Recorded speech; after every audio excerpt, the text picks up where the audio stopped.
বল্টুর শিক্ষক বল্টুকে বললেন, তুমি তো দেখছি কিছু পারো না। শুনো, কাউকে বলবে না যে তুমি কিছু জানো না, বলবে তুমি সব জানো, মনে থাকবে তো? বল্টু বলল, আচ্ছা স্যার। তারপর বল্টু বাড়িতে ফিরল। ফিরেই মাকে সামনে পেল। মাকে বলল, মা আমি সব জানি। তখন বল্টুর মা বললেন, আরে দূর বুকা, তোর পাশের বাড়ির আঙ্কেল তো শুধু চা খেতে এখানে আসেন, এর চেয়ে বেশি কিছু না। এই নে 100 টাকা, মুখ বন্ধ রাখিস। বল্টু তো অবাক।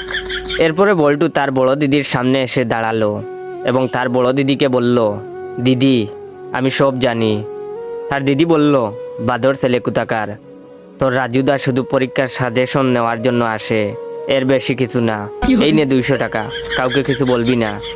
বল্টু এবার তার বৌদির কাছে গেল এবং বলল, বৌদি আমি সব জানি।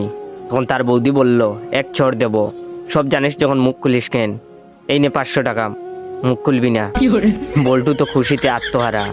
তারপর বল্টু তার বাড়ির প্রতিবেশীর কাছে গেল এবং বল্টু বলল, কাকু কাকু আমি সব জানি। তখন তার প্রতিবেশী বললেন, সব জানিস যখন তাহলে আর কাকু বলে ডাকছিস কেন? আয় খুকা, আমার বুকে আয়।